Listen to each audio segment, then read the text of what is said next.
Hello दोस्तों, NDA 2 2025 का exam बस कुछ ही दिन दूर है और हर साल हज़ारों स्टूडेंट कुछ कॉमन गलतियां करते हैं जिससे उनका सिलेक्शन का चांस बहुत कम हो जाता है। तो इस वीडियो पे आज हम बात करेंगे उन्हीं 7 सबसे बड़ी मिस्टेक्स की जो NDA के स्टूडेंट बार बार रिपीट करते हैं और कैसे आप इन गलतियों को अवॉइड करके अपने सिलेक्शन के चांस को डबल कर सकते हो। तो वीडियो को एंड तक ज़रूर देखना क्योंकि ये वीडियो आपको एक बेटर NDA वॉरियर बना देगा। और चैनल पे अगर आप नए हैं तो चैनल को प्लीज़ सब्सक्राइब करिएगा। तो चलिए शुरू करते हैं आज का वीडियो। मिस्टेक नंबर 1, सिर्फ पढ़ते रहना बिना एनालाइज करें। ज़्यादातर स्टूडेंट सिर्फ पढ़ते रहते हैं पर एनालाइज नहीं करते। इतना याद रखना, ज़्यादा पढ़ना गलत नहीं होता, लेकिन बिना एनालाइज करके पढ़ना वेस्ट ऑफ एनर्जी है। हर टॉपिक को रिवाइज करने के बाद खुद से पूछो, क्या मुझे इस टॉपिक के क्वेश्चन सही पे याद हुए हैं, सही पे क्या मैं इस क्वेश्चन को सॉल्व कर पाऊंगा पेपर पे। जब तक ये क्लैरिटी आपके माइंड पे नहीं आएगी तब तक आप NDA का एग्ज़ाम नहीं क्रैक कर पाओगे, नहीं सॉल्व कर पाओगे। क्योंकि क्लैरिटी से आप एग्ज़ाम क्लियर कर सकते हो और कन्फ्यूज़न से आप खुद को ही कन्फ्यूज़ करते चलोगे। इतना याद रखना, सिलेक्शन सिर्फ पढ़ने से नहीं होता है, समझने से होता है। मिस्टेक नंबर 2, मॉक टेस्ट देना पर उसकी गलतियाँ एनालाइज नहीं करना। मॉक टेस्ट सिर्फ मार्क्स देता है लेकिन उसे एनालाइज करना आपको डायरेक्शन देता है। हर मॉक के बाद एक एक क्वेश्चन देखो, क्या गलती हुई है, क्या कॉन्सेप्ट वीक है और क्या सिली मिस्टेक मैंने करा है। क्योंकि गलती करना अलाउ है लेकिन उसी गलती को रिपीट करना ये फेलियर की निशानी है। और ये चीज़ अगर आप एग्ज़ाम पे बार बार रिपीट करोगे तो आप कभी भी NDA का एग्ज़ाम नहीं क्रैक कर पाओगे। इतना याद रखना, मॉक टेस्ट आपका मिरर है, उसे देखो, समझो, सुधारो, तभी आप असली तैयारी कर पाओगे NDA एग्ज़ाम के लिए, तभी आप NDA का एग्ज़ाम क्रैक कर पाओगे। मिस्टेक नंबर 3, GS को इग्नोर करना कि मैं तो मैथ से ही एग्ज़ाम क्रैक कर लूँगा। इतना याद रखना, ये सबसे बड़ा ट्रैप है। NDA का पेपर 900 मार्क्स का होता है जिसमें GS भी एक मेजर पार्ट है। सिर्फ मैथ्स पे फोकस करना और GS को लाइटली लेना ये आपको सिलेक्शन से दूर ले जाता है। इसलिए static GK, science basics, history, ये सब स्मार्ट तरीके से रिवीजन करो।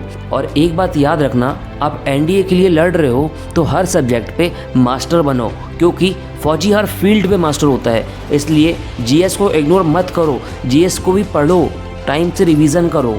मिस्टेक नंबर 4, ओवर कॉन्फिडेंस कि मुझे सब आता है। बहुत से स्टूडेंट पेपर के एक हफ्ते पहले ही पढ़ना छोड़ देते हैं और खुद से बोलते हैं अब क्या पढ़ना, अब तो सब आता है। इतना याद रखना, ये ओवर कॉन्फिडेंस एग्ज़ाम हॉल पे रियल नर्वसनेस में बदल जाता है। इसलिए रिवीजन करो, मॉक टेस्ट दो, बेसिक रिवाइज करो, क्योंकि NDA में गलती की गुंजाइश नहीं है। इतना याद रखना, ओवर कॉन्फिडेंस एक दिखावा होता है और रियल कॉन्फिडेंस आपके प्रैक्टिस और प्रिपरेशन से आता है। मिस्टेक नंबर 5, फिज़िकल फिटनेस को इग्नोर करना। इतना याद रखना, आप रिटन एग्ज़ाम क्लियर भी कर लोगे तो NDA के लिए SSB क्लियर करना होता है। उस पे फिज़िकल फिटनेस, कॉन्फिडेंस और क्लैरिटी सब देखा जाता है। अभी से मॉर्निंग रूटीन बनाओ, स्ट्रेचिंग करो, रनिंग करो, पर फिज़िकल फिट हो, क्योंकि SSB एक बहुत मेजर पार्ट है NDA के लिए और आपके सिलेक्शन के लिए। इतना याद रखना, एक फ़ौजी का दिमाग सिर्फ तेज नहीं होता, उसकी बॉडी भी स्ट्रांग होती है। इसलिए अपने माइंड को तेज बनाओ और बॉडी को स्ट्रांग बनाओ, तभी आप NDA क्लियर कर पाओगे। Mistake number 6, negative self talk कि मुझसे नहीं हो पाएगा। बहुत सारे स्टूडेंट दिल से तैयारी करते हैं, मेहनत करते हैं, पर जब सही टाइम आता है, रिवीजन का टाइम आता है, तो सारी चीज़ भूल जाते हैं और खुद से ये कहने लगते हैं कि मुझसे नहीं हो पाएगा, मैं नहीं कर पाऊँगा। ये नेगेटिव सोच आपको बर्बाद कर देगी, आपको आपके सपने से दूर कर देगी। इसलिए अपने अंदर पॉजिटिव सोच लाओ, लिखो, जहाँ पढ़ते हो उसके सामने लिख दो कि मेरा सिलेक्शन होगा, मैं NDA क्रैक करके दिखाऊंगा। इसलिए सोच बदलो। और इतना याद रखना, अगर आप खुद अपने सपने पे यकीन नहीं करोगे तो दुनिया भी आप पे कभी यकीन नहीं करेगी, ना ही सीरियसली लेगी। इसलिए सोच बदलो, पॉजिटिव रहो और कंसिस्टेंस रहो, मेहनत करते रहो, रिजल्ट एक दिन ज़रूर मिलेगा आपको। मिस्टेक नंबर 7, लास्ट मोमेंट पे नए टॉपिक स्टार्ट करना। NDA एग्ज़ाम से पहले आखिरी के 15 से 20 दिन सिर्फ रिवीजन के होते हैं, ना कि डिस्कवर करने के। इसलिए आखिरी के दिनों पे नए टॉपिक मत पढ़ो, क्योंकि नए टॉपिक पढ़ोगे तो आपका पूरा सिस्टम मिल जाएगा। इसलिए जो पढ़ा है उसी को स्ट्रॉन्ग करो, पुराने नोट्स रिवाइज करो, मॉक टेस्ट सॉल्व करो, यही स्मार्ट स्ट्रैटेजी है।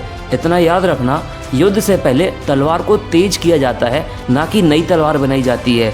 इसलिए अभी से रिवीजन स्टार्ट करो और उसे एक्यूरेसी के साथ करो। इसलिए एनडीए एग्ज़ाम से पहले गलतियों से सीखो, हर दिन इम्प्रूव करो और हर दिन अपने लक्ष्य को याद करो। यही एक एनडीए वॉरियर की निशानी है।